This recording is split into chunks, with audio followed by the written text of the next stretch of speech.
जावयाला वाण द्यायचंय अधिकाचं, त्यामुळे आज अनारसे अधिकाचं वाण द्यायला आले भारतात ना इकडं. असे मस्त झालेले आहेत.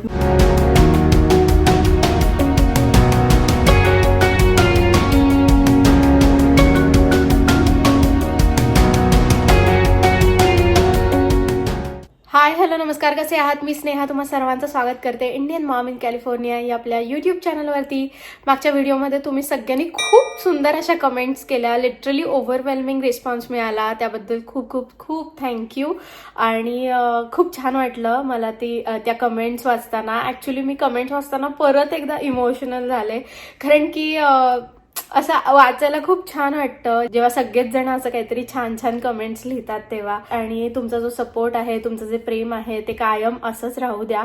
आणि येस, आज न्यू डे, न्यू व्लॉग तुमच्या सगळ्यांसाठी फिल्म करते आहे. तर आजच्या व्हिडिओमध्ये तुम्हाला बघायला मिळणार आहे आई मस्त अनारसे करणार आहे. अधिक महिना चालू झालेला आहे, त्यामुळं अधिकाचं वाण देणार आहे आई जावई बापूंना. त्यासाठी मग आई अनारसे वगैरे बनवेल, तर ते आम्ही थोड्या वेळाने करू. आणि आज आहे वीकेंड, तर त्यामुळे सगळेजण घरी आहेत. तर सकाळी आम्ही आवरलं वगैरे, सगळं लेटच झालं आज. आणि म्हणलं आता लंचमध्ये काय बनवायचं, काहीतरी वेगळं बनवूया, कारण की जेव्हा डबा असतो ना तर त्यावेळेस पोळी भाजी भात आमटी आपलं नेहमीच बनवलं जातं. पण आता वीकेंड आहे तर काहीतरी स्पेशल बनवू म्हणून आज बनवते थालीपीठ. म्हणजे आईनीच पीठ भिजवलेलं आहे, मी फक्त आता थालीपीठ थापणार आहे. आणि मागच्या व्हिडिओमध्ये तुम्ही बघितलं असणार की आईनी ते नवीन मॅट आणलेलं आहे ज्याच्यावरती तुम्ही थालीपीठ वगैरे थापू शकता, तर ते यूज करणार आहे मी. तर खूप जणांनी त्या व्हिडिओच्या खाली मला तो पण प्रश्न लिहिला होता की कुठून आणलं वगैरे वगैरे. तर ते सगळ्या गोष्टी मी शेअर करेन या व्हिडिओमध्ये. आईलाच विचारू म्हणजे आपण, ती सांगेल आपल्याला. आणि कसे होत आहेत थालीपीठ ते सुद्धा तुम्हाला दाखवते. जसं मी म्हणलं, आईने ऑलरेडी पीठ वगैरे सगळं मळून ठेवलं होतं थालीपीठाचं, हे बघा. आणि मी तिला म्हणले ना मी करते थालीपीठ, पण तिने स्वतःहून एवढी थालीपीठं ऑलरेडी करून ठेवलेली आहेत. आणि 2 थालीपीठं मला करायला ठेवलेली आहेत, ते पण तुम्हाला सगळ्यांना दाखवायचे मला, म्हणून आईने ठेवलेलं आहे ते पीठ. नाही तर ती पण थालीपीठं तिने करून टाकली असती. एनिवे, चला आपण ही उरलेली जी 2 थालीपीठं आहेत ना ती करून घेऊया. आणि इथे मी हे मॅट टाकलंय आणि हे बिलकुल हलत नाहीये अजिबात. थोडा हवा असेल तर तुम्ही तेल घालू शकता, पण खरं तर हे असं नॉनस्टिकच आहे, तरी मी थेंबभर तेल घालते. आणि मस्त थालीपीठ असं थापून घ्यायचं, पाण्याचा हात लावायचा जर गरज वाटली तर. आणि हवं तसं तुम्ही करू शकता, जाड पाहिजे तर जाड, पातळ पाहिजे तर पातळ. मी तर ह्याच्या आधी काय करायचंय, सरळ 2 बेकिंग पेपर ठेवायचे आणि लाटण्याने लाटायचे, म्हणजे पातळ पण होतात थोडे थालीपीठ आणि म्हणजे कुरकुरीत होतात पातळ थालीपीठ. तर मला तसे आवडतात पर्सनली, पण घरामध्ये सगळ्यांना असे थोडेसे जाड आवडतात. आणि याचा अजून एक मस्त उपयोग काय माहितीये का, की इथे असे हे सगळे गोल आहेत ना, तर आपल्याला बरोबर ते असं हे मिळतं, गाईडलाईन मिळते, बरोबर गोल होतं थालीपीठ. हा, एकसारखे होतात. आई इकडे नाही, कसं ह्याच्यावर टाकायचं, असंच ना आई? हे बघ, असंच ना, तुटायला नको. नाही तुटत, येते की. हा अगं आलं की ग. मग मला ते उचलेच तोपर्यंतच भीती वाटत होती तुटेल का काय. पण बघा, सक्सेसफुली थालीपीठ इथे पडलेलं आहे तव्यामध्ये. ते थापतात म्हणून तर त्याला थालीपीठ म्हणतात. आणि थोडस ह्याच्यावरती आता आपण झाकून ठेवूया, मोठं ताट ठेवूया झाकण. असं ह्याचं उद्घाटन झालेलं आहे मॅटचं. आणि छान झालं ग आई, मस्त झालं खरंच. बरं झालं तू आणलंस ते. आधी मी ते आणलं, मी वापरलं, मग मला चांगलं वाटलं, म्हणून मग मी तुझ्यासाठी पण घेऊन आले. आणि कमेंट मध्ये काय आलं होतं आई, की कुठून आणलंस तू हे? अगं कुठल्या पण भांड्याच्या दुकानामध्ये ते मिळतं. बाहेर एखाद्या वेळेस नसतील अशी लावलेली, आज जाऊन विचारायचं, मिळतं. नाहीतर सर्वात बेस्ट म्हणजे जिथं बेकिंगचं सगळं सामान मिळतं, केक बनवण्यासाठी जे काय मिळतं ते जे दुकान असतं त्याच्यात तर हे 100% मिळणारच. तर येस, तुम्हाला जर का घ्यायचं असेल तर तुम्ही एक तर भांड्याच्या दुकानांमध्ये वगैरे चेक करू शकता, आणि नाहीच तर बेकिंग स्टोअर मध्ये तरी नक्कीच मिळेल तुम्हाला. इथं पण मिळत असेल, आणि अमेरिकेत जे राहतात ते तर अगदी सर्रास कुठल्या स्टोअर, अमेझॉन वरती वगैरे मिळूनच जाणार 100%. मस्त वास येतोय. सुगंध. कांदा भरपूर घातलाय ना त्यामुळे एकदम खमंग वास येतो.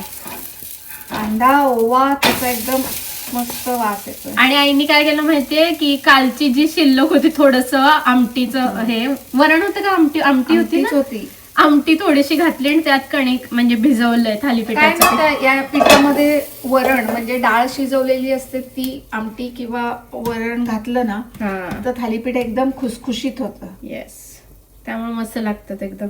चला, दही आहे, भारतातनं आणलेल्या 2 चटण्या आहेत, लोणचं आहे, बटर आहे, तूप आहे. मस्त. आता गरमागरम लंच करूया. रेडी आहे. आणि मग आपल्याला बनवायचेत ना. हा, आज अनारसे करणार आहे कारण की जावयाला वाण द्यायचंय अधिकाचं, त्यामुळे आज अनारसे. अधिकाचं वाण द्यायला आलीये भारतातनं इकडं. आणि लकीली माहितीये का, मागच्या अधिकाच्या वाणाच्या वेळेला पण मी इंडियामधनं आले होते. हो, इकडे होती. हा, करूया म्हणजे जेवण करूया पहिले. हो, आणि मग त्यानंतर हो अनारसे. आणि आम्हाला थोडं बाहेर पण जायचंय. चेतन पण आहेत घरी, जसं मी म्हटलं लॉंग वीकेंड आहे, तर मग बरीचशी लॉंग वीकेंडच आहे ऍक्च्युली. सोमवारी सुट्टी आहे, मेमोरियल डे आहे सोमवारी. अनारशाचं पीठ करतोय, अनारशाचं पीठ मळतोय. तर पीठ जरा झालंय घट्ट, मग तेल घालून मळायचं चालू आहे. तर आई म्हणते की डो मेकर मध्ये होतंय का बघ, नाही तर सरळ एकदा मिक्सर मध्ये फिरवून घेऊया म्हणजे ते एकदम मऊ होईल. तू घरी मिक्सर मध्ये करते का असं झालं तर? हो, ठीक आहे, मग मिक्सरला करून बघूया. छोटं भांड घे. तरी एकदा डो मेकरला करून बघते. बरोबर, कडक आहे हे, पसरलं गेलं. थंडीमुळे होतं का असं? आणि फ्रीज मध्ये पण ठेवलं ना आल्यावर.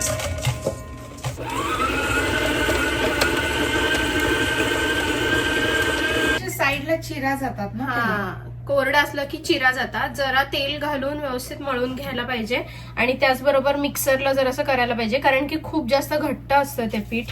तर ज्यांनी अनारसे केलेत त्यांना तर माहीतच असणार.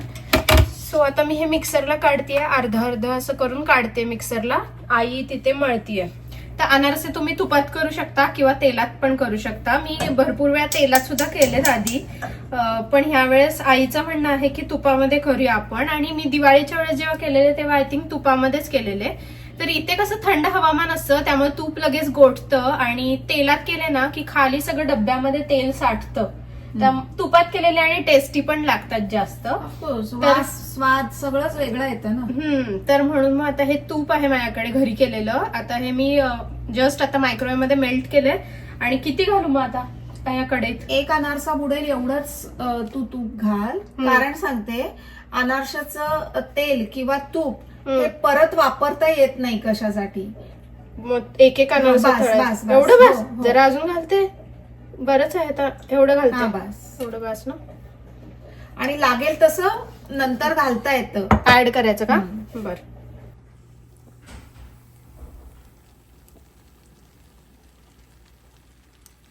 त्याच्यावर तेल घालायचं का, म्हणजे तूप? हा, तेच ते. आणि अनारसा एकदम तयार काढायचा नाही, थोडासा अलीकडं काढायचा. त्याने काय होतं, तो बाहेर काढल्यानंतर सुद्धा गरम असतो त्यामुळं होत राहतो. तर काय होतं की अनारसा बाहेर काढल्यानंतर सुद्धा तो गरम असताना शिजत राहतो आणि त्याचा रंग काळा येतो नाहीतर. आणि 2 चमच्यामध्ये धरून तो चांगला निथळून घ्यायचा. आता तूप आहे त्यामुळे ठीकच आहे, पण तेल असेल तर पूर्ण तेल काढायचा प्रयत्न करायचा, कारण की त्याच्यामध्ये भरपूर तेल राहतं ना. तेल तर राहतच, आणि तूपही काढायलाच पाहिजे ना. अनारसा नेहमी असा उभा ठेवायचा. मस्त झालंय की ग. चल आता पटापट करते मी.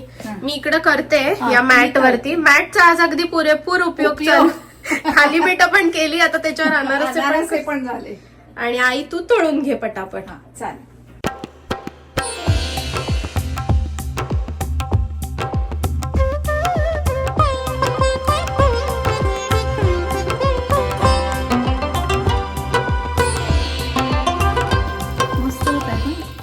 छान होतात ना. हे बघ, असं दाखव इथे. आईला पण मी पूर्ण व्लॉगिंग शिकवून टाकते आता. किती वेळासाठी अनारसा ठेवायचा तेलामध्ये? नाही ते तसं प्रत्येक ह्याचं वेगळं का? कारण काय आहे, तेल जर जास्त तापलं तर पटकन वरती रंग येतो पण आतमध्ये कच्चट राहतं. अनारसे झाल्यावर असे उभे उभे ठेवायचे, म्हणजे त्याचं जे एक्सेस तेल तूप ज्याच्यात आपण तळलंय ते सगळं खाली उतरतं. म्हणजे ते खाताना घशामध्ये तुपकट तेलकट असं लागत नाही. पटपट होतात घे आपले. हो. मला वाटलं काय वेळ लागतो का काय आता, पण दोघी असल्यावरती फास्ट होतं एकदम. हो बरोबर. ते दिवाळीचे किंवा म्हणजे काही असं चकली, करंजी, फराळाचं किंवा पापड एकत्र करायचे. एकत्र करायची पद्धतच त्याच्यामुळे आहे की एकतर गप्पा मारण्यात कधी होतं कळत नाही, आणि एकीला 4 जणी असल्या की कंटाळाही येत नाही, फास्ट होतं आणि काम वाटलं जातं ना, एकीवर बर्डन येत नाही. मला आठवतंय लहानपणी आमच्या इथं नाही का पापड वगैरे करायला बोलवायचे ना, आम्ही जायचो. आपलं पोळपाट लाटणं घ्यायचं, आणि अजूनही करत असतील सगळेजण भारतामध्ये, पण माझ्या त्या मेमरीज लहानपणीच्या. आणि आम्ही जायचो मदतीला म्हणून, मदत तर आमची काहीच नाही, पण खाऊन यायचो मस्त पापडाच्या लाट्या, आणि मग लहान मुलं आली की मग ते चिरमुरे फरसाण एकत्र करून त्यांना भेळ द्यायचे. गावाकडे अजूनही त्या पद्धती सुरू आहेत. शहरामध्ये आपण आयत पापड आणि हे आणायची पद्धत खूप नाही, खरंच आहे पण ते आता. हो ना. ऑलमोस्ट सगळे अनारसे करून झालेले आहेत आणि आता शेवटचे 2 राहिलेत. मी आईला म्हणलं आता मी करते उरलेले जे काय आहेत ते, अगदी 2च राहिलेत. आणि दोघींनी केलं त्यामुळे लिटरली अर्धा तासच झालं की आपलं फटाफट झाले. एक 40 मिनिटामध्ये झाले. आणि ते आईनी छान असे मांडून ठेवलेत. आता जावई बापूंना देण्यासाठी तयार आहेत अनारसे. दाखव ना कसे दिसत आहेत, मस्त उलटे पडतील बाई पुढं हळू. असे मस्त झालेले आहेत. मी नंतर परत दाखवते तुम्हाला व्यवस्थित. आणि तूप बघा ना केवढं कमी राहिलंय आता, पण मला वाढवायचं नाहीये तूप, कारण की अगदी अजून एकच राहिलेला आहे अनारसा. आता हे करून घेते आणि मग आम्हाला बाहेर सुद्धा जायचं आहे. मोस्टली मी आणि चेतन पटकन बाहेर जाऊन येणार, कारण की आम्हाला काहीतरी गार्डनचं सामान आणायचं आहे, तर ते आणण्यासाठी जाऊ बाहेर. जर गेलो तर नक्कीच तुमच्याबरोबर पण मी ते सगळं शेअर करेन. आणि आई आणि मुलं घरी थांबतील. आई आहे त्यामुळं मुलांना घरी ठेवून जाऊ शकतो, काम पटपट होणार आमचं. आता झाली आहे संध्याकाळ आणि आम्ही चाललेलो आहोत गार्डनचं थोडंसं सामान आणण्यासाठी, जसं मी म्हणलंच होतं. तर मुलं घरीच ठेवूया आई बरोबर. तर आम्ही आलेलो आहोत आता इथे दुकानामध्ये, आणि मुलं नसली की काय वेगळंच वाटतं ना असं. पण जेव्हा पेरेंट्स येतात तेव्हा ही एक चांगली गोष्ट असते की मुलांना म्हणजे पटकन काम काही छोटंसं असेल आणि पटकन जाऊन यायचं असेल तर मग घरी ठेवता येतं आणि पटकन काम करता येतं. तर आमच्या नेहमीच्याच दुकानात आलेलो आहोत आम्ही, होम डेपोमध्ये. फुलं वगैरे तुम्हाला दिसतच असतील. हा एंट्रन्स पण तुम्ही खूपदा बघितला असेल व्हिडिओमध्ये. खूप सारे फुलं आले का ना. हो ना, गुलाबाची झाडं वगैरे छान झाली. पण आता कसं आहे की आपल्याकडे लावायला जागा नाही आहे. हो ना, किती लावायची इच्छा असते तरी जागाच नाही आहे. तेच ना, आता आपण जागा करूया. आपण आता तिथे साईड यार्ड मध्ये हे करू, प्लांटर्स लावू, तिथे करू शकतो.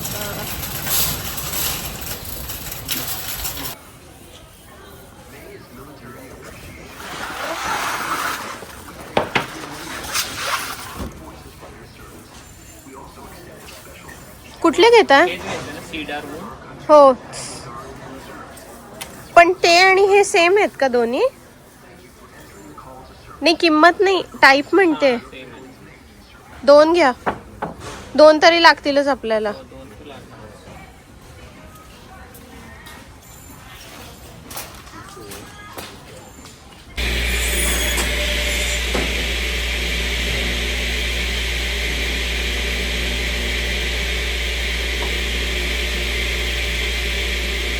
इथे आम्ही जसं हवं तसं लाकूड घेतलं, पण ज्या साईजमध्ये आम्हाला हवं होतं ते अवेलेबल नव्हतं. तर म्हणून मग आम्ही काय केलं, घरूनच जाताना सगळे मेजरमेंट्स घेऊन गेलो होतो आणि तिथे जाऊन या मशीनवरती आम्ही त्यांच्याकडून सगळे जे वूड प्लँक्स होते किंवा हे ब्लॉक होते तर ते सगळं कट करून घेतलं.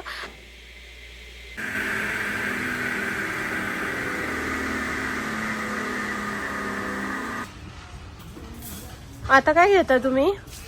स्क्रूज घेतोय हा ते आपल्याला आता हे जॉईन करायचंय ना, हा ते स्क्रू लागेल. स्क्रू पाहिजे. तर इथं आहे ते all wood to wood application साठी स्क्रू. ओके. पण हे खूप जास्त आहे. मी विचार करतोय की थोडेसे मिळाले तर बघूया. म्हणजे इथं हे पण आहे बघा, वॉशर ना. हा वॉशर पाहिजे. हे पण घ्यायचं होतं ना आपल्याला. हा, घ्यायचं. छोटे घ्यायचे का मोठे घ्यायचे? हे वाले का हे वाले? केवढी व्हरायटी आहे इथे. बघावं लागेल ते स्क्रूची साईज आणि त्या फेन्स. भरपूर सारी शॉपिंग झालेली आहे आणि आता सगळ्या गोष्टी ट्रंकमध्ये ठेवून घेतोय. चेतना तर ठेवतायत, पण तेच तुम्हाला ऑब्व्हियसली कळलंच असणार की काहीतरी इंटरेस्टिंग आम्ही बिल्ड करतो आहोत. तर तुम्हाला पुढच्या एखाद्या व्हिडिओमध्ये या सगळ्या गोष्टी बघायलाच मिळणार आहेत. आता मी घरी जाते आणि स्वयंपाकाचं वगैरे आईला विचारते काय करायचं काय नाही, मग त्यानुसार मग संध्याकाळचं सगळं परत रुटीन चालू. पण आजचा जो व्हिडिओ आहे तो आय थिंक मी इथंच एंड करते आहे, कारण की व्हिडिओ खूप मोठे होत आहेत. आई आणि मी सोबत असलो की इतक्या गप्पा होतात आणि तुम्हाला सगळ्यांना बघायला सुद्धा आवडतात ते व्हिडिओ. तर मी बिलकुल जास्त काही एडिटिंग करत नाही, जसे आहेत तसे एकदम नॅचरल व्हिडिओ तुमच्याबरोबर शेअर करायचा प्रयत्न करते आहे. तर व्हिडिओ आवडत असतील तर व्हिडिओला जास्तीत जास्त लाईक करा, शेअर करा आणि अजूनपर्यंत जर चॅनलला सबस्क्राईब केलं नसेल तर नक्की सबस्क्राईब करा. भेटते तुम्हाला पुढच्या व्हिडिओमध्ये सकाळी 10:30 वाजता. तोपर्यंत तुमची काळजी घ्या. बाय.